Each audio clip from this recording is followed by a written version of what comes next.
সকাল থেকে ছেলের শরীরটা একটু ভালো আছে, খেলা করছে, বাট গাটা একটু হালকা হালকা গরম।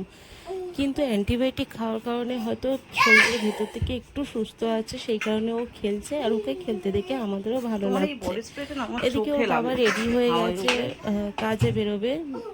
যাওয়ার আগে তো ওর বডি স্প্রে বা পারফিউম লাগেই। বাবু আচ্ছা এ শোনো শোনো শোনো ও খেলবে টাকা পয়সা, এ দেখো টাকা পয়সা আছে। হ্যাঁ, আছে। টাটা। তোমাদের যদি লাগে বিছানার নিচে টাকা আছে টাটা। আমি বেরিয়ে গেলাম। হ্যাঁ, সাবধানে যেও। সব কিছু নিয়েছো? সাবধানে যেও। আজকে সকাল সকাল আমার বর কাজে চলে গেল 8:30। ওদের কাজের জায়গায় কিছু একটা আছে, সেই কারণে। তারপর আমি বাবানকে এখানে খাইয়ে দিচ্ছি সেরিগ্রো, কারণ বাবানকে খাওয়ানোর পর এবার আমিও খাবো। আমি স্নান টান করে নিয়েছি, আর এখন আমি খাবো পান্তা আর চানাচুর। তো এই চানাচুর দিয়ে আলু মাখা বা চানাচুর দিয়ে পান্তা খাওয়াটা আমি আমার বরের কাছ থেকেই শিখেছি। তো আমার সাথে বাবানও খাওয়ার জন্য বসে গেল। মেঘলা মেঘলা ওয়েদার, হালকা হালকা ঠান্ডা হাওয়া। আচ্ছা বলো তো, তোমাদের কার কার এমন ওয়েদার ভালো লাগে? আমার তো বেশ ভালো লাগে, কিন্তু সব সময়ের জন্য না, মাঝে মধ্যে ঠিক আছে। এতটাই মেঘ কালো হয়ে এসেছে, পুরো অন্ধকার অন্ধকার হয়ে গেছে। এমনকি ঘরের ভেতরটাও অন্ধকার হয়ে গেছে, লাইট জেলে কাজ করতে হচ্ছে। আর এটা তোমরা দেখতেই পাচ্ছ যে কতটা মেঘ করেছে। আর এখানে আমার পাপা বাবানকে দেখো, পাপা এটা ওটা ধরে টানা হেঁচড়া করছে।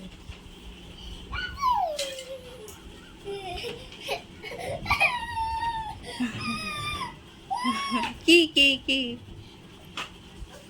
জামা কাপড় আমার মোটামুটি শুকিয়ে গেছে, এখানে ভাঁজ করে রেখে দিয়েছি। কয়েকটা জিনিস আমার শুকায়নি, সেটা হলো আমার বরের একটা প্যান্ট আর আমার ছেলের 3টে প্যান্ট।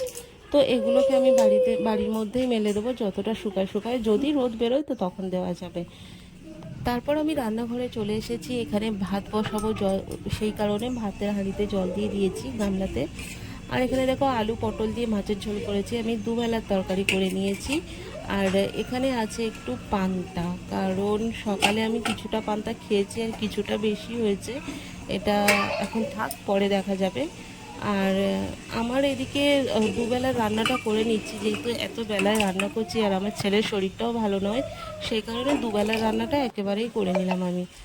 আর এদিকে দেখো, বেশ ঠান্ডা হাওয়া, মেঘ একদম পুরো করে এসেছে। ভাবলাম আসলে এই রকম ওয়েদার তোমাদের সাথে না শেয়ার করে থাকতে পারলাম না, তাই আমি বারে বারে তোমাদেরকে এই জিনিসটা দেখাচ্ছি। আমার ভীষণ ভালো লাগে এরকম মেঘলা মেঘলা ওয়েদার, ঠান্ডা ঠান্ডা হাওয়া। তো তোমাদেরকেও আমি সেই কারণে এই জিনিসটা শেয়ার করলাম। আর এর মধ্যে, এর কিছুক্ষণের মধ্যেই এত জোরে বৃষ্টি এসে গেছিলো, কি বলবো। বৃষ্টিটা আমি তোমাদেরকে সেইভাবে দেখাতে পারিনি তখন, একটু ছেলেকে নিয়ে ব্যস্ত ছিলাম। কিন্তু তারপরে দেখো কতটা বৃষ্টি হয়েছে, তোমরা দেখলে এখানে বুঝতে পারবে। আচ্ছা বলো তো, এটা কি বর্ষাকাল পড়ে গেল না গরমকালে এখনও কিছু বাকি আছে? আমি ঠিক জানি না, কারণ আমার মনে হয় গরমকালে এখনও বাকি আছে। ফের হয়তো সূর্যি মামা আমাদেরকে তেলে ভাজবে, শুকনোতে ভাজবে। তেল তো তেলে নয়, শুকনোয় ভাজবে। আর এই কাঁঠালটা না সেদিন আমাদের ঝড়ে পড়ে গিয়েছিল, তো সেটা এখন রাখা আছে। এটা এঁচোড়ও খাওয়া যাবে না, কাঁঠালও খাওয়া যাবে না। আর এখানে দেখো পাশের বাড়ির কাকিমা আমাকে কিছু পুঁই শাকের দানা দিয়েছিল, তো এগুলোকে আমি এখন এখানে ছড়িয়ে দেব। কারণ এত বৃষ্টি হচ্ছে 2-4 দিন ধরে, তো গাছ তো নিশ্চয়ই এখন দিলে গাছটা ভালোভাবে বেরোবে। সেই কারণে এই পুঁই শাকের দানাগুলো আমি এখানে ছড়িয়ে দিলাম। তো দেখা যাক, যদি গাছ বেরোয় তো তোমাদের সাথে শেয়ার করব কটা। আমার বাবান খাটের তলায় ঢুকে বসে আছে, নিশ্চয়ই জিনিসপত্র ছড়াবে। আচ্ছা, ও ছড়াক, ততক্ষণে আমি পান্তাটা খেয়ে নিই। আজকে সকাল থেকে শুধু আমার পান্তা খাওয়াই চলছে। সকালেও পান্তা খেয়েছি, আর এখনও দেখো যে পান্তাটুকু ছিল, ভাবলাম নষ্ট করব কেন। ও এটা আর কালকে খাওয়া যাবে না, কারণ পান্তাটা একটু নরম হয়ে গেছিলো। তো আজকে পর্যন্ত ঠিক ছিল, কালকের কালকের খাওয়ার মতো আর পরিস্থিতি থাকবে না, তাই ভাবলাম এটাকে নষ্ট না করে আজকে খেয়ে নেওয়া যাক। এই একটা মাছ ভাজা রেখেছিলাম, সেটাকে ভালোভাবে পেঁয়াজ লঙ্কা টঙ্কা দিয়ে তেল দিয়ে মাখলাম। এইভাবে মাছ ভাজা দিয়ে খেতে ভীষণ ভালো লাগে। তো চলো খেয়ে নেওয়া যাক। তো আমি না ভিডিওটা সেইভাবে তোমাদেরকে শ্যুট করে দেখাতে পারি না, কারণ আমার ক্যামেরা ধরার মতো বা ফোন ধরার মতো কেউ থাকে না। তো আমি নিজে যতটুকু পারি সেটুকুই আমি চেষ্টা করি পুরোটা তোমাদেরকে দেখানোর বা শেয়ার করার।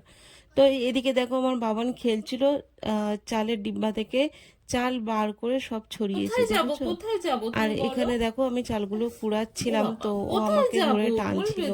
কোথায় কোথায় আগে প্রথম প্রথম আমার কাছে এত টাইম থাকতো যে আমি টাইম কিভাবে মানে কাটাবো সেটাই বুঝতে পারতাম না, কিন্তু আমার বাবু হওয়ার পর থেকে আমার সেই সময়টা আর নেই।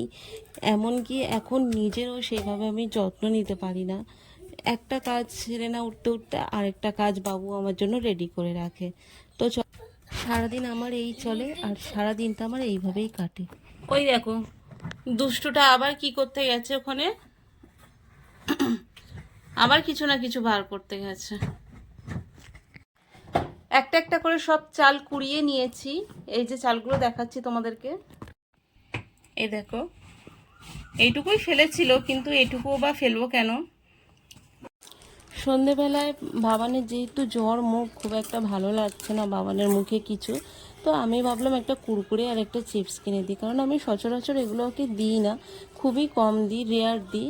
তো আজকে ওর দেখো জ্বর অবস্থায় আমাদেরও কোনো কিছু একটা চটপটা খেতে ভালো লাগে, তো সেই ভেবেই আমি ওকে একটা কুরকুরে আর একটা চিপসের প্যাকেট কিনে দিয়েছি। কিন্তু ওকে পুরোটা দেবো না বলেই আমি ওর থেকে একটা দুটো তুলে খাচ্ছিলাম, কারণ 5 টাকার প্যাকেটে যতটা কুরকুরে আছে একটা বাচ্চার ক্ষেত্রে সেটা, বাচ্চার পক্ষে সেটা অনেকটাই পরিমাণ হয়। তো বাবানের থেকে নিয়ে খাচ্ছিলাম বলে বাবানের রিয়াকশানটা একটু অন্যরকম ছিল। তো চলো, তারপর কুরকুরেটা আমার খাওয়া হয়ে গিয়েছে, মানে আমার আর বাবানের খাওয়া হয়ে গেছে। আমি অল্পই খেয়েছি, বাবান বেশি খেয়েছে। কিন্তু বাবান দেখলাম চিপসের প্যাকেটটা আমাকে এনে বললো খুলে দিতে। তো ভালো লাগছে, ভালো লাগছে মুখে খেতে, ভালো লাগছে না? তাহলে খাচ্ছ কেন? হ্যাঁ,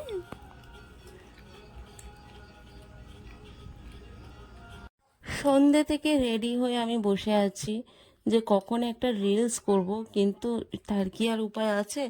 আমার সাথে এই জিনিসটা রোজই হয়, মানে আমি অতি কষ্টে একটা হয়তো রিলস করতে পারি, আর ভিডিও এডিটটা আমার বাবান যখন দুপুরে ঘুমায় তখন আমি এডিটটা করে নিই।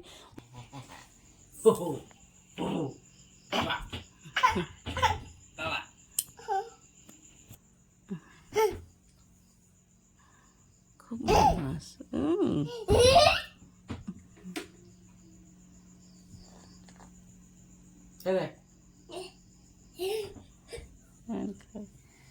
ওর বাবাকে আজকে একটা ক্লায়েন্ট টিপস দিয়েছে, সেই টিপসের টাকা নিয়ে চলে এসেছে ছেলের জন্য পছন্দ মতো খাবার। তবে ছেলের শুধু পছন্দ না, মিষ্টিটা আমরা সবাই পছন্দ করি, কিন্তু বিশেষ করে এটা ছেলের জন্যই আনা হয়। ছেলে খেয়ে তারপরে যদি বেশি হয় তবেই আমরা খাই। তো আমার ছেলেও আমাদের মতো মিষ্টি ভীষণ পছন্দ করে, সেই কারণেই বিশেষ করে ওর জন্যই আনা। তো বাবানকে এখানে দেখো এখন আমি খাওয়াচ্ছি, তারপরে ওকে রাতের খাবার, কিছুক্ষণ পর রাতের খাবার খাওয়াবো। তো ওকে কিছুক্ষণ পর রাতের খাবারও খাইয়ে দিয়েছি, আর এখন আমরা ভাত খেতে বসবো। বাবানও আমাদের সাথে 2-4 গাল খাবে, কারণ ও যাই খাক না কেন আমরা যখন খেতে বসি ওকে 2-4 গাল মুখে দেওয়া হয়। তো চলো আজকে ভিডিওটা এখানেই শেষ করছি, দেখা হচ্ছে কালকে নতুন কোনো ভিডিওর সাথে। সবাইকে টাটা, গুড নাইট, সুস্থ থেকো, ভালো থেকো, আর নিজেদের খেয়াল রেখো।